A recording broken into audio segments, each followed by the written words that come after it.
لله نحمده ونستعينه ونستغفره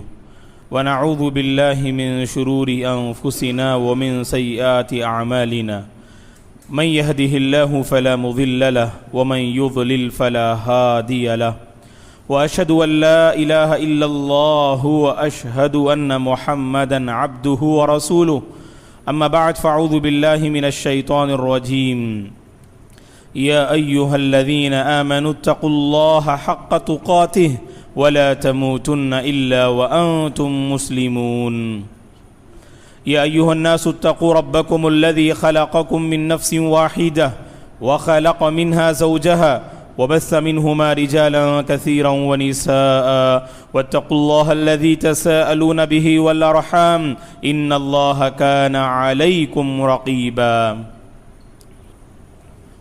يا أيها الذين آمنوا اتقوا الله وقولوا قولا سديدا يصلح لكم أعمالكم ويغفر لكم ذنوبكم ومن يطع الله ورسوله فقد فاز فوزا عظيما فإن خير الحديث كتاب الله وخير الهدي هدي محمد صلى الله عليه وسلم وشر الأمور محدثاتها وكل محدثة بدعة وكل بدعة ضلالة وكل ضلالة في النار فأعوذ بالله من الشيطان الرجيم وأطيعوا الله وأطيعوا الرسول واحذروا فإن توليتم فاعلموا أنما على رسولنا البلاغ المبين۔ ہر قسم کی تعریف، بزرگی اور بڑائی اس اللہ وحدہ لا شریک کے لیے ہے جس نے اس ساری کائنات کو پیدا کیا۔ درود اور سلام ہو خاتم النبیین رحمت للعالمین محمد عربی صلی اللہ علیہ وسلم پر، جو ساری انسانیت کے حق میں خصوصاً آپ اپنی امت کے حق میں محسن ہیں۔ صحابہ اکرام رضوان اللہ علیہم اجمعین، تابعین، تبع تابعین، تمام مؤمن مرد اور عورتوں پر اللہ کی رحمت اور سلامتی ہو، آمین۔ محترم بزرگوں، نوجوانوں، عزیز بچوں اور قابل احترام میری ماں اور بہنوں، رسول اللہ صلی اللہ علیہ وسلم کی ہم میں سے ہر ایک کو قدر کرنا ہے۔ قدرداں کون ہے؟ اگر ہم ہر ایک مسلمان سے یہ سوال کریں کہ کیا آپ اپنے حبیب کی رحمت للعالمین صلی اللہ علیہ وسلم کی قدر کرتے ہیں، تو ہر بندہ اپنی زبان سے یہی دعویٰ کرے گا کہ میں اپنے نبی کی قدر کرتا ہوں، اور اس کے نتیجے میں وہ مزید دعویٰ کرے گا کہ مجھے اپنے نبی سے محبت ہے اور میں اپنے نبی کی قدر کرتا ہوں۔ لیکن حقیقی معنی میں، صحیح معنی میں رسول اللہ صلی اللہ علیہ وسلم کی قدر کرنے والے بہت کم بندے نظر آئیں گے ہمیں، بلکہ ہر مسلمان کی عملی زندگی اس بات کی گواہی دے گی آپ رسول اللہ کے قدرداں ہیں یا آپ کی ناقدری کرتے ہیں۔ آپ رسول اللہ صلی اللہ علیہ وسلم کی قدردانی آپ کے اندر پائی جاتی ہے یا آپ صلی اللہ علیہ وسلم کے آپ ناقدری کرتے ہیں۔ آپ یہ آپ کی عملی زندگی گواہی دے گی دوستو، کیونکہ ہم جانتے ہیں کہ رسول اللہ صلی اللہ علیہ وسلم کی قدر کرنے کا مطلب یہ ہے کہ رسول اللہ صلی اللہ علیہ وسلم نے جن باتوں کا ہمیں حکم دیا اور جن باتوں کی آپ نے ہمیں خبر دی، ان باتوں کو سب سے پہلے سچ ماننا چاہیے اور ان پر ہمارا پورا ایمان ہونا چاہیے۔ کہا اہل علم نے کہ تصدیقہ فیما اخبر،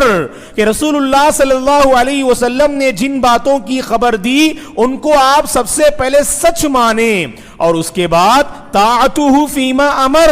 اللہ کے نبی نے جن باتوں کو کرنے کا حکم دیا ان کو بجا لانا چاہیے اور ان کی پیروی کرنی چاہیے۔ واجتناب ما نہى عنہ وزجر، اللہ کے نبی نے جن کاموں سے منع کیا اور جن کاموں کے سلسلے میں دنیاوی یا اخروی وعیدیں آپ نے سنائی، ان تمام کاموں سے اور باتوں سے اپنے دامن زندگی کو بچانا اور اس سے دور رہنا، یہ نبی کی قدر کرنے کرنے کا مطلب ہے. اور آگے کہا وَأَلَّا يُعْبَدَ اللَّهُ إِلَّا بِمَا شَرَعَ, کہ آپ کی بتائی ہوئی شریعت اور آپ کے بتائے ہوئے طریقے کے مطابق اللہ کی بندگی کو بجا لانا اور اللہ تبارک و تعالیٰ کی عبادت کرنا. اس وقت تک کسی بھی بندے کی عبادت اللہ کے دربار میں قبول نہیں ہوگی جب تک وہ سنت رسول کے مطابق ادا نہ کر دے. تو یہ مفہوم ہے دوستو اللہ کے نبی کی قدر کرنے کا. اللہ کے نبی کی قدر کرنے کا مطلب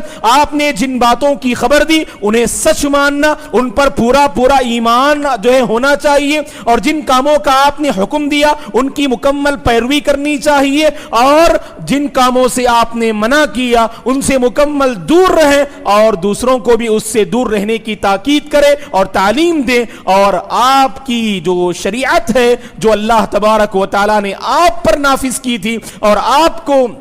اللہ تبارک و تعالیٰ نے جس شریعت کی طرف رہنمائی فرمائی تو اسی شریعت کے مطابق ہم اپنی بندگی کو ڈھالنا اور عبادات کو بجا لانا. لیکن ہم دیکھتے ہیں دوستو کہ اللہ پر ایمان لانے والے بہت سارے ایسے بندے نظر آتے ہیں, زندگی کا ایک معاملہ نہیں, دو معاملے نہیں, بلکہ زندگی کے سینکڑوں ایسے معاملات آتے ہیں جن میں ہم اپنے نبی کی نافرمانی کر بیٹھتے ہیں. اور یہی وہ اللہ کے بندے ہوتے ہیں جو اپنی زبان سے ببانگ دہل یہ کہتے ہیں اور بلند آواز سے یہ کہتے ہیں اس نبی کے ہم قدرداں ہیں, اس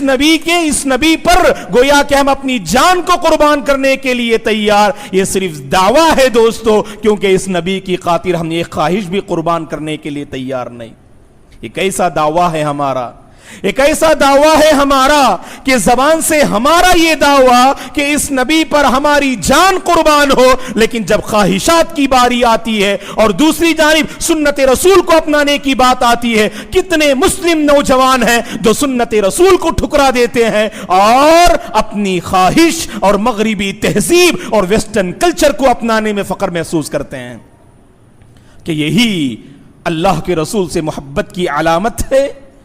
کیا یہی اللہ کے نبی کی قدر کرنے کا مطلب ہے کہ آپ اللہ کے نبی کے قدرداں ہیں؟ کا مطلب یہ ہوا کہ آپ کی زندگی میں جب ٹکراؤ آئے, کشمکش آئے, سنت رسول کو اپنانا ہے یا آپ اپنی خواہش پہ عمل کرنا ہے؟ حقیقی معنی میں مسلمان وہ ہے جو اپنی خواہش کو پیچھے چھوڑ دے اور اللہ کے نبی کی اس سنت کو اختیار کر لے. اس وقت تک ہم کامل مومن ہو نہیں سکتے. کہا اللہ کے نبی نے صلی اللہ علیہ وسلم نے لا یؤمن احدکم حتی یکون ہواہ تبعا لما جئت بہ, تم میں سے کوئی اس وقت تک کامل مومن ہو نہیں سکتا جب تک کہ وہ اپنی خواہشات کو میری بتائی ہوئی اور لائی ہوئی شریعت کے تابع نہ کر دے. ہماری خواہش اور اللہ کے نبی کی شریعت اور آپ کی سنت, ہمیشہ سنت کا پلڑا غالب رہنا چاہیے. دوستو مجھے بھی اپنی زندگی کا جائزہ لینا چاہیے اور ہم میں سے ہر ایک کو اپنی زندگی کا جائزہ لینا چاہیے. زندگی کے کتنے ایسے معاملات آتے ہیں ہم اللہ کے نبی کی سنت کو یوں ہی ٹھکرا دیتے ہیں. اور بہت ساری معمولی باتیں بھی کبھی ہوتی ہیں, کھانے پینے کا معاملہ, سونے جاگنے کا مسئلہ, ہم سنت رسول کو اپنانے میں اللہ رحم کرے ان نوجوانوں پر, اللہ رحم کرے ان نوجوانوں پر جو سنت رسول کو اپنانے میں جھجک محسوس کرتے ہیں. ارے ہمیں تو فخر محسوس کرنا چاہیے, ہمیں تو فخر محسوس کرنا چاہیے کہ میں اپنے رسول کی پیروی کر رہا ہوں, یہ میرے نبی کی سنت ہے, اس کو اپنانے میں مجھے کیا شرم. شرمائے تو وہ جو میرے نبی کی سنت سے دور ہے, وہ اپنے سر کو شرمندگی سے جھکا لے جس کا یعنی طرز زندگی اللہ کے نبی کی سنت سے دور ہے. آپ کیوں شرمائیں دوستو جب آپ کی زندگی میرے حبیب کے طریقے پر چل رہی ہے. الحمدللہ. تو خاص کر مسلم نوجوان میں ہم دیکھتے ہیں دسترخوان پہ بیٹھتے ہیں تو کھانے پینے کے آداب کو اختیار کرنا ان کے لیے گوارا نہیں. کتنے جو ہے اللہ پر ایمان لانے والے بندے ہیں جو بائیں ہاتھ سے کبھی پیتے ہیں اور کبھی بائیں ہاتھ سے جو ہے یعنی کھانا جو اٹھاتے ہیں, جبکہ انہیں معلوم ہے کہ اللہ کے نبی کی یہ صاف جو ہے تعلیم ہے لا تاکلوا بالشمال فإن الشیطان یاکل بالشمال, کہ بائیں ہاتھ سے نہ کھاؤ کیونکہ شیطان بائیں ہاتھ سے کھاتا ہے. لیکن کتنے اللہ کے بندے ایسے ہیں جو بائیں ہاتھ میں چائے پینا یعنی اسے سمجھتے ہیں کہ یہی تو جو ہے یعنی مغربی تہذیب ہے اور یہی تو نئی تہذیب ہے. اور کتنے ایسے نوجوان اللہ جو ہے رحم کرے، اللہ ہماری حالتوں پر جو ہے رحم و کرم کا معاملہ فرمائے۔ کتنے ایسے نوجوان جب لباس و پوشاک کی بات کرتے ہیں تو اپنے کپڑے کو ٹخنے سے اوپر رکھنا انہیں گوارا نہیں دوستو۔ کیا سمجھیں گے معاشرے کے لوگ، کیا سمجھیں گے معاشرے کے لوگ؟ آپ کو اس بات کی فکر ہے، لیکن آپ کو اس بات کی کوئی پرواہ نہیں کہ اللہ کی نظر میں آپ کا کیا مرتبہ ہے۔ اور اگر کل قیامت کے دن میں رسول اللہ صلی اللہ علیہ وسلم کے سامنے جب حوض رسول کے پاس ٹھہروں گا تو اس وقت میرا کیا حشر ہوگا؟ کیا ہمیں اس سلسلے میں کوئی اہتمام نہیں؟ کیا اس سلسلے میں ہمیں کوئی فکر نہیں؟ کتنے نوجوان ہیں جو اپنے جو ہے پینٹ کو اور اپنے لباس کو ٹخنے سے نیچے کرنا انہیں گوارا ہے اور سمجھتے ہیں کہ یہی تو اسٹائل ہے۔ اگر ٹخنے سے اوپر لٹکا، اگر ٹخنے سے اوپر کپڑا ہو تو چلتے ہوئے شرم محسوس کرتا ہے وہ بندہ۔ جھجک اور شرم سنت رسول کو اپنانے میں ہم کہتے ہیں یہ کمزور ایمان کی دلیل ہے دوستو۔ آپ کے دل سے ایمان اللہ رحم کرے رخصت ہو رہا ہے، آپ کے دل سے ایمان جا رہا ہے۔ اپنے ایمان کی حفاظت کیجئے سنت رسول کو اپنا کر،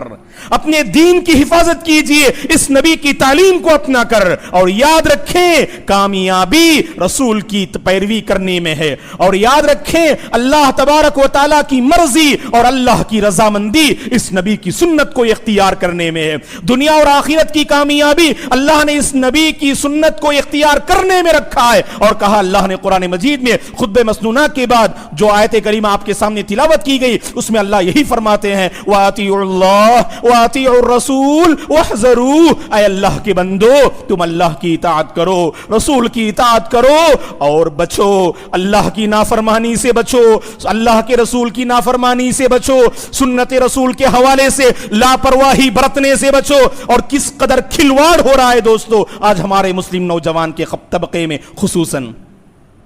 تو ایک بیداری ہمیں لانا ہے،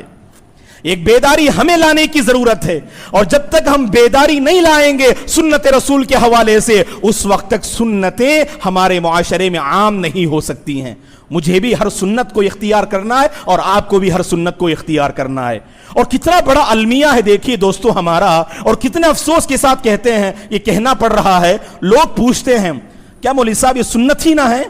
وہ فرض تو نہیں نا، واجب تو نہیں نا؟ گویا کہ آپ اگر فرض ہے واجب ہے تب اختیار کریں گے، اگر سنت ہو تو آپ کے پاس کوئی حیثیت ہی نہیں ہے۔ تو سنت کی حیثیت ہمارے دلوں میں پہلے بٹھانی چاہیے دوستو، تبھی سنت کو اختیار کریں گے آپ۔ یہ کیا مفہوم، کیا مطلب ہے آپ کے سوال کا؟ یہ سنت ہے یا فرض ہے؟ خیر آپ علم کے لیے پوچھ رہے ہیں تو بہت اچھی بات ہے، لیکن اکثر جو ہے لوگ جو پوچھتے ہیں وہ بس عمل، اگر فرض ہو تو عمل کریں گے، سنت ہو تو کوئی مسئلہ نہیں، سنت ہو تو کوئی مسئلہ نہیں کہ اسے ہم چھوڑ سکتے ہیں، ٹھکرا سکتے ہیں، قبول نہ کریں تو کوئی پرابلم نہیں۔ یہ جو ہماری سوچ ہے اس سوچ کو بدلنے کی ضرورت ہے۔ اللہ کے نبی کا حقیقی امتی وہ ہے جو ہر سنت کو اپنانے کی طلب اپنے اندر رکھتا ہو اور ہر سنت کو اپنانے کا جذبہ اپنے اندر رکھتا ہو۔ وہ کامل مومن ہو نہیں سکتا جو اپنے سامنے صحیح راستہ اور میرے نبی کا بتایا ہوا طریقہ دیکھنے کے باوجود اس کو ٹھکرا دے اور غیروں کے جو ہے تہذیب کو اور اغیار کے طریقے کو اختیار کر لے۔ وضع میں تم ہو نصارہ تو تمدن میں ہنود، یہ مسلمان ہیں جنہیں دیکھ کے شرمائے یہود، شوق پرواز میں مہجور نشیمن بھی ہوئے، بے عمل تھے ہی جواں دین سے بزن بھی ہوئے، ان کو تہذیب نے ہر بند سے آزاد کیا، لا کے کعبے سے صنم خانے میں آباد کیا۔ علامہ اقبال نے بہت پہلے نوجوانوں کی ترجمانی کرتے ہوئے کہا آج ہمارے اپنے مسلم نوجوانوں کا یہی حال ہے دوستو کہ اسلامی کلچر، اسلامی تہذیب اور رسول اللہ کی تہذیب اور رسول اللہ کی سنت کو اپنانے میں شرم اور اغیار کی تہذیب کو اپنانے میں فخر۔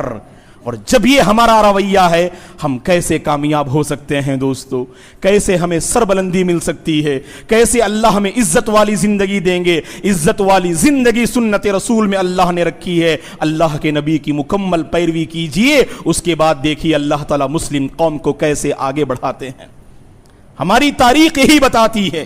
ہماری اپنی مسلم قوم کی تاریخ ہی بتاتی ہے، جہاں بھی گئے انہوں نے لوگوں کے دلوں کو فتح کر لیا، کیونکہ انہیں اپنی تہذیب اور کلچر پہ فخر تھا۔ وہ دوسروں کے کلچر کو اختیار نہیں کرتے، بلکہ جہاں بھی جاتے اپنی تہذیب اور کلچر کی چھاپ بٹھاتے تھے۔ اور آج ہمارا حال کیا ہے؟ جہاں بھی ہم جائیں اپنی تہذیب کو اپنانے میں بعض اللہ کے بندے تو ایسے ہیں، لوگوں کی نظر نہیں پڑ رہی ہے تو سنت کے مطابق عمل کرتے ہیں، اگر لوگوں کی نظر پڑ رہی ہے لوگ کیا سمجھیں گے اس طرح عمل کرنے سے، تو سنت کو ٹھکرا دیتے ہیں۔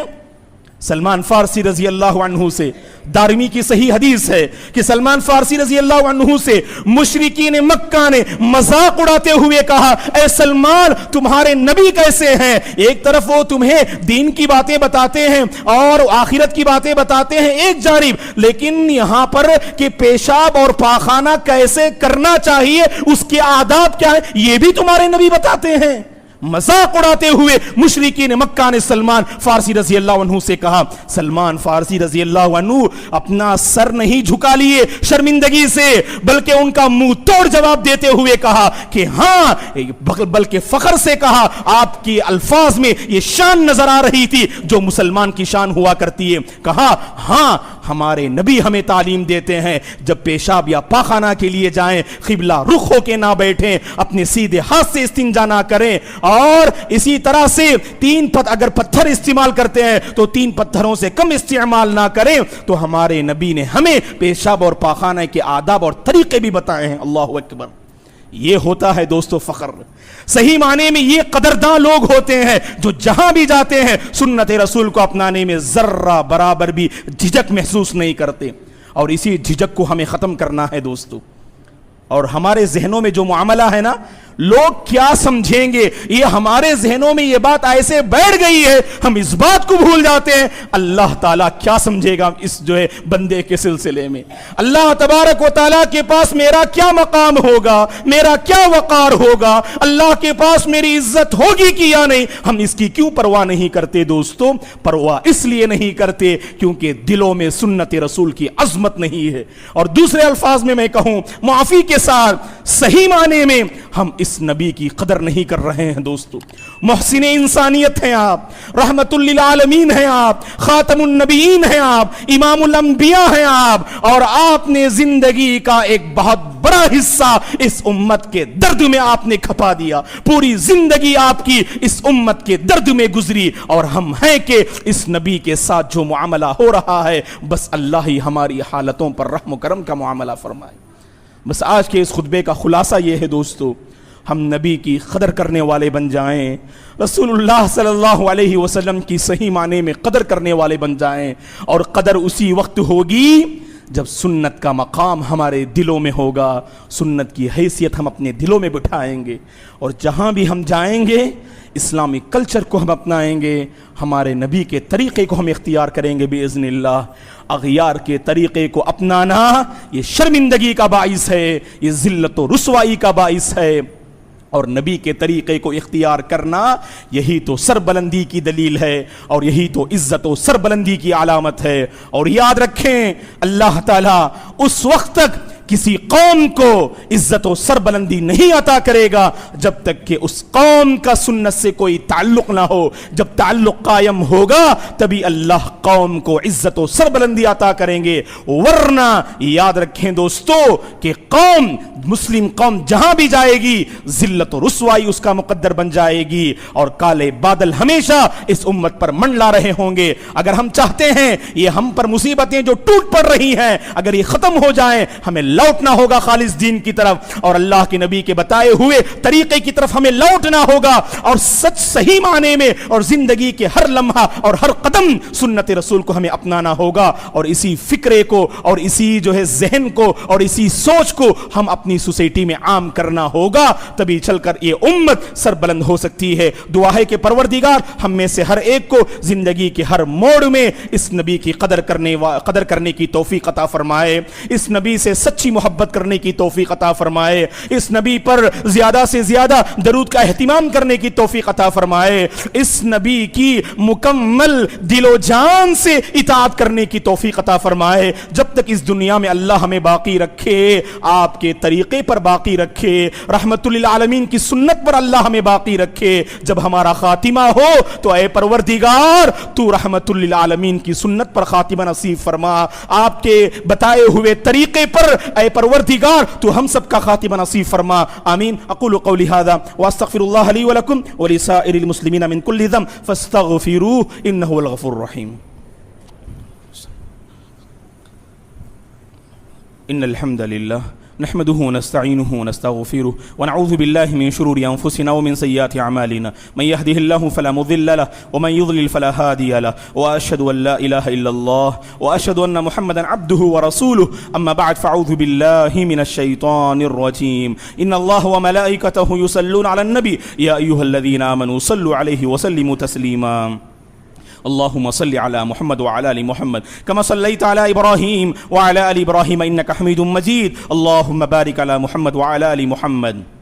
كما باركت على إبراهيم وعلى آل إبراهيم إنك حميد مجيد، اللهم أعز الإسلام والمسلمين وأذل الشرك والمشركين، اللهم انصر الإسلام والمسلمين، اللهم احفظ الإسلام والمسلمين، اللهم احفظنا من هذا الوباء والغلا، اللهم أرنا الحق حقا وارزقنا اتباعه وأرنا الباطل باطلا وارزقنا اجتنابه، اللهم إنا نسألك علما نافعا ورزقا طيبا وشفاء من كل داء وعملا متقبلا، اللهم اشف مرضانا ومرضى المسلمين، اللهم ارحم موتانا وموتى المسلمين، اللهم أصلح أحوال المسلمين في كل مكان يا رب العالمين، اللهم إنا نسألك الهدى والتقى والعفاف والغنى، عباد الله رحمني ورحمكم الله، فأعوذ بالله من الشيطان الرجيم، إن الله يأمر بالعدل والإحسان وإيتاء ذي القربى وينهى عن الفحشاء والمنكر والبغي يعظكم لعلكم تذكرون، اذكروا الله العظيم يذكركم ولذكر الله تعالى أكبر والله يعلم ما تصنعون۔